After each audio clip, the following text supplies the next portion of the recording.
nikubalie niseme hii. Nataka kuzungumza kwamba there is another chance. Kuna nafasi nyingine. It doesn't matter where you are. It doesn't matter what you are going through. It doesn't matter vile huduma yako imekuwa, ama ndoa yako, ama kazi yako, vile umechelewiwa, vile umepigwa, vile umetengwa, vile umesemwa, vile umedunishwa, vile umepelekwa mahakamani, vile umefanywa. It doesn't matter. You just listen to me, my brother, from this altar. Haya madhabahu yanasema, yana sauti, there is another chance. Bwana Yesu asifiwe. Nataka kusoma katika kitabu cha Waamuzi 16 mstari wa 22. Kwa sababu sina time, ningeanza huko mstari wa 13, yani chapter 13. But because of I don't have time, wacha nisome tu mstari moja, Waamuzi 16 mstari wa 22. Lakini zile nywele za kichwa chake zikaanza kukua tena baada ya kunyolewa kwake. Bwana alibariki neno lake. Biblia inasema kulikuwa na mzee mmoja alikuwa anaitwa Manoa. Manoa alioa, alikuwa na mke mrembo, lakini huyu mke mrembo kwa muda na miaka mingi, huyu mke hakupata mtoto. Biblia inasema malaika akatoka mbinguni, akamjia kwa maumbile ya mwanadamu, akamwambia, sikiza, Bwana ametenda hii tumbo itamzaa mtoto. Huyu mtoto atakuwa ni mtoto wa kipekee, na huyu mtoto atakapozaliwa hasiwahi katwa nywele, hata wewe usiwahi pita kwa kichwa chake. Huyu mtoto jina lake anaitwa Samsoni. Sababu ya Samsoni is because of Israel. Maana Samsoni akizaliwa, Israeli watapona. Maana Israeli wako kwa mateka, Israeli wanalia, Israeli wanauliza, tutapona nini? Tutasaidiwa lini? Lakini Mungu akaisikia sauti yake ya wale watu.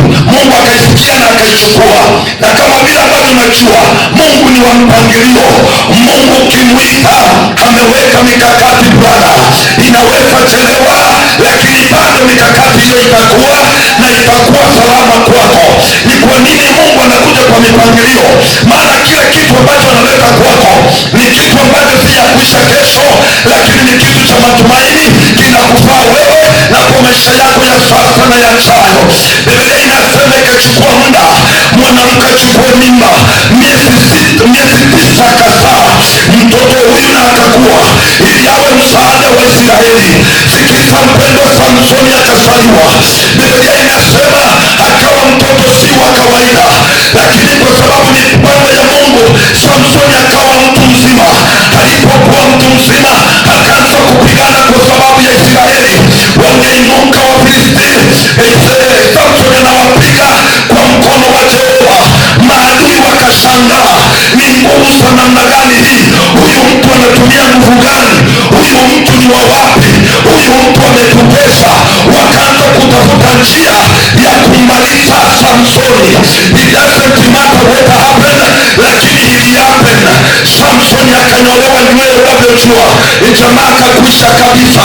Maadui wakaanza kucheza, wakasema tumewaweza, wakasema tumemweza, wakasema amekwisha. Ole wao hawa watu. Walifikiria walipomnyoa nywele wamemalizana na yeye, kumbe hawakumaliza. Nisikize mpendwa, walipoona umerudi chini, walicheka wakasema umekwisha.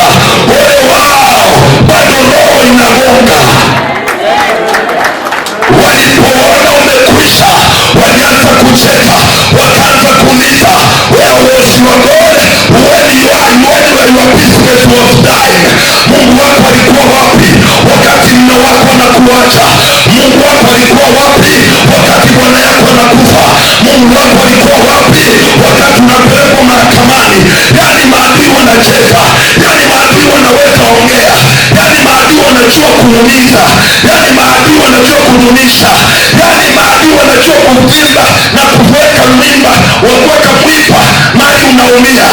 Waelewe leo, ole wao leo, there is another chance. As long as your heart iko haina gonga, bado kuna nafasi. Ile kitu wamesahau, hiyo biashara iliyokufa ilikuwa inaongozwa na kitu ambacho kiko hai. Hata kama kimekwisha, hii kitu bado ina uhai. Aye. Kijekole mwaka omo ndama mokobole na Yesu kale moyo lazima tutoe. Nasema bora roho inagonga pisho na Yesu yuko hai, lazima tutatoboa. Ule mtu hawezi toboa ni mwenye amekufa. Ule mtu wa kuchekwa ni mwenye amekufa. Ule mtu wa kuchekwa ni ule tumeshika.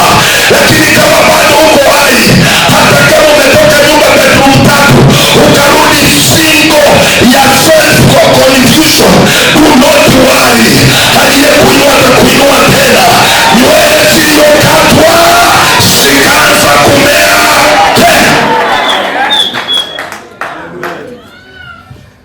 Biblia inasema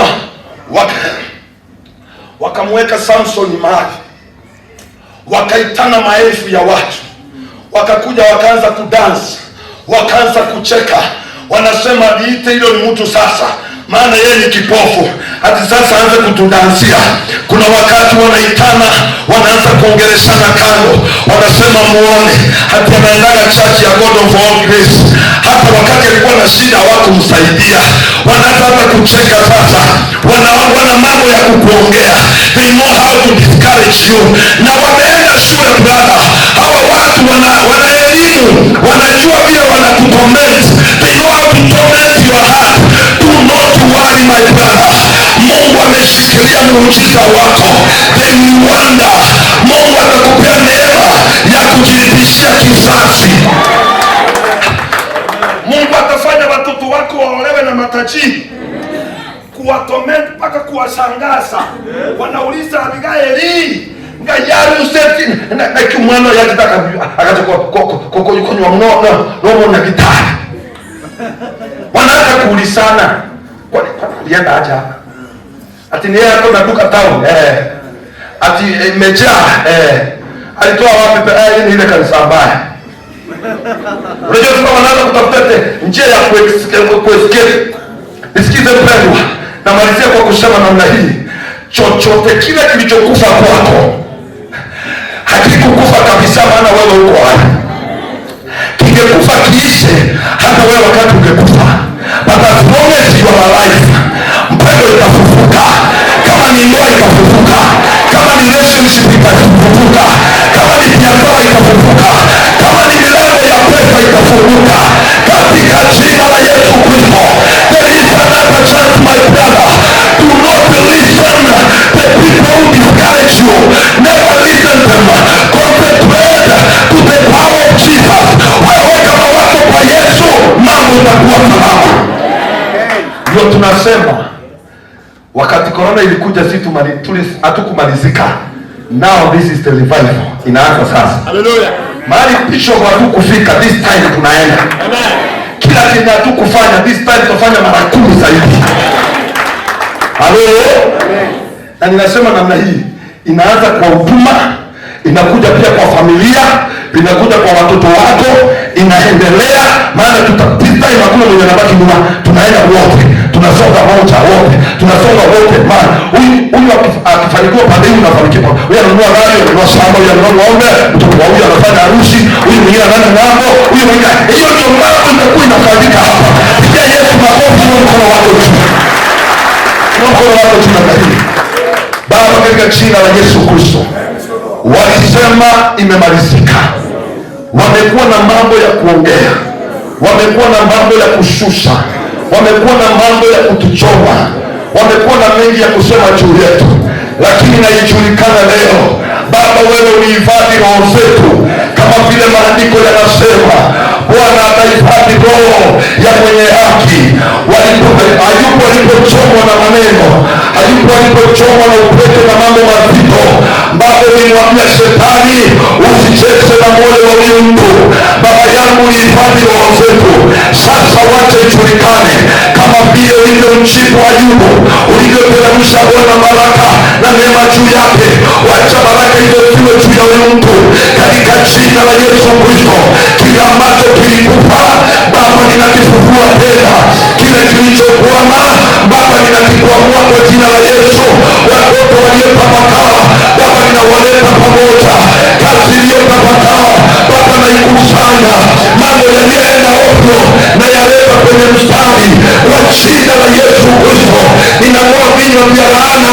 juu ya watu wako. Baba, ninatoa vikwazo juu ya watu wako. This is now the right time, Baba, kanisa kusonga. Neema ya Yesu, neema ya hii kanisa Bwana, wache isonge, wache iwe kubwa, ipanue Jehova, ifikie mataifa, ifikie watu wa Kisii, watu wa Nyanza, watu wa Waluya, wa Wakikuyu, Hebu na Meru, Mombasa, Tanzania, Afrika, Europa, Asia. Wacha hii neema Bwana iponye katika jina la Yesu Kristo. Na kilichokufa ninakifufua sasa kwa jina la Yesu. Baba, napulisa hii hewa, napulisa hii pumzi yako kwa jina la Yesu. Wacha hii kazi ifufuke Bwana, wacha hiyo kazi ifufuke, wacha hii shughuli ifufuke Bwana. Wacha kuwe na revival, wacha kuwe na upako, wacha kuwe na neema katika jina la Yesu Kristo. Tata unamenyete kale na kale na sana. Tata na tome nono wajua mwanenone. Asili tukoligo cha muna bona.